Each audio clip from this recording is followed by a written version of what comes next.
true resilience is kind of a team sport, right? It's not just thinking about your asset, but it's about your block, your neighborhood, and your broader community.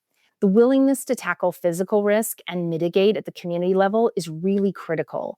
Real estate should be working with municipalities to ensure that the right policies are being brought in, and that helps manage the risk to protect the broader community and the economy.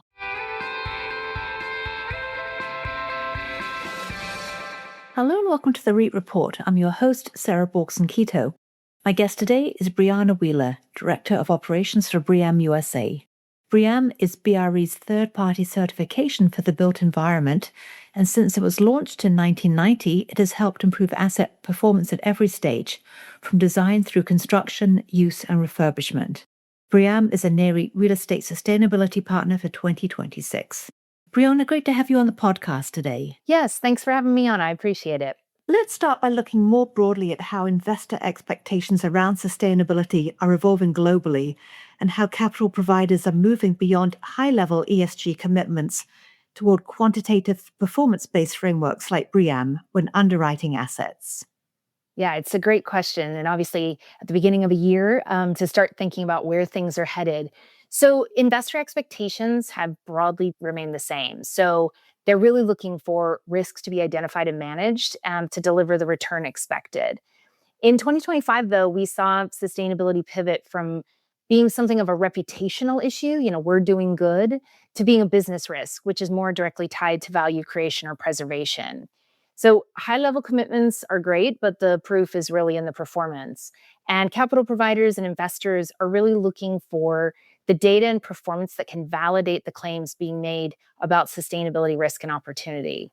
So BREEAM's focus on performance and outcomes, especially using carbon emissions as the metric we use to award performance rather than just energy efficiency, really has helped organizations validate the data they were collecting and to demonstrate the extent to which their assets are performing. So BREEAM's been really focused on energy and carbon in the past, but our incorporation of resilience as well, alongside health and well-being and other key sustainability topics, has really helped capital providers understand the extent to which that sustainability performance matches the investment thesis for those assets. What evidence are you seeing that carbon exposure and climate resilience are now being priced into asset valuations, and how does this differ across regions or property types? So the most obvious is where regulations like building performance standards are in place. So compliance deadlines are happening this year, and that is doing more than asking for a plan. It's asking for delivered or demonstrated carbon reductions. So many organizations have built these regulations into their due diligence processes and are underwriting the cost of compliance. As these regulations continue to settle in, it's going to become more obvious, and the transaction data will provide a picture of the extent to which this is happening. So we're aware of over 40 jurisdictions across the US in various stages of policymaking with building performance standards. Many of those are cities, but there's a few states as well. So essentially, owners who have assets in multiple states or regions or ambitions to be a national or regional owner really need to be considering the impact of these policies. Carbon emissions and resilience are two sides of the same coin. High emission buildings are inefficient and they're exposed to energy affordability risks. So the more inefficient the building, the more exposed they are. And there really isn't any part of the US that isn't exposed to energy affordability issues on some level. And that's something we've seen emerging at the end of 2025 as a real issue. Now, this is going to impact NOI, which will impact asset value. So for resilience, though, this is about insurance affordability and attainability. It again goes back to the due diligence process. Hazard exposure and insurance affordability are being considered in deals. And there may always be a market for these assets, we hope, right? But the pool of buyers shrinks significantly the higher the risk that that asset is exposed to from a climate hazards perspective. And the smaller the buyer pool, the more leverage they have over the price. So there are known high physical risk areas. Florida for hurricanes, California and Colorado for wildfire, Texas for a lot of those same things. The interesting thing about resilience is that it's all about what we're willing to tolerate. So Miami's building code is designed to withstand conditions that approach or even exceed a Category 5 hurricane. As the probability and the severity of these events increases, areas that maybe didn't have strong building codes, we'll have to adapt them to keep insurance providers in the market. California is struggling with this right now. We can't keep building for the climate we had yesterday for the climate that we're going to have tomorrow. And in 2025, BRE announced the launch of BREEAM version 7. Can you talk about the additional science driven metrics it includes and how those updates change the way developers, owners, and investors should think about value creation? Sure. So, yeah, let's start with carbon. BREEAM has always measured and awarded credits based on carbon emissions in all of our standards. So, in new construction, that has meant awarding credits based on the predicted annual operational emissions. In version 7, we changed our methodology to introduce energy use intensity alongside carbon use intensity and consider both when awarding credits. So, this ensures that both energy efficiency and carbon emissions are measured and considered in determining how sustainably an asset is predicted to operate. So, for owners and investors, this is about understanding the energy and carbon related risks that have been designed into the building. So, if this building is in a building performance standard jurisdiction or one that might be developing, those metrics will help inform the owner if the building they are delivering is going to be non compliant with those regulations at a particular period in the life cycle. And that will also tell potential buyers the risks that they would be exposed to as owners. And the topics I spoke about before, energy affordability, insurance risk, all those will come into play. So we've also updated our criteria in new construction version 7 related to flood and surface water management. So flooding is the most common and the most costly hazard in the United States, and that frequency is increasing along with the losses from those events. So we've aligned those metrics with our in-use standard, again, to help the development cycle really consider how this building will actually operate once they've handed it over. Now, you've already touched on insurance, but as insurance markets retrench or reprice climate risk, how are those cost dynamics influencing underwriting assumptions, operating costs, and really long term portfolio strategies? So we know that the cost of insurance is impacting deals. We know that there are organizations that are walking away from deals because their risk tolerance around climate risk just isn't there. So for those not walking away, though, they're really going in with their eyes open. And that's because climate risk and insurance risk is now being factored into the due diligence process. And when it's factored into the due diligence process, that means that there's pricing that risk into the deal.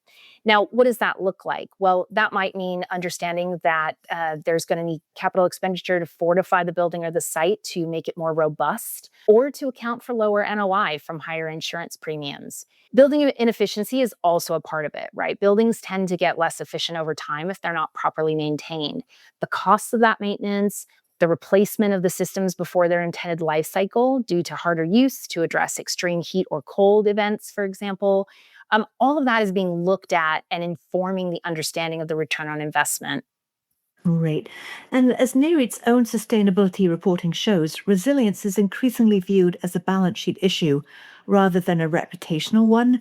How do stronger building performance and climate preparedness translate into tenant stability, capital planning, and lender confidence?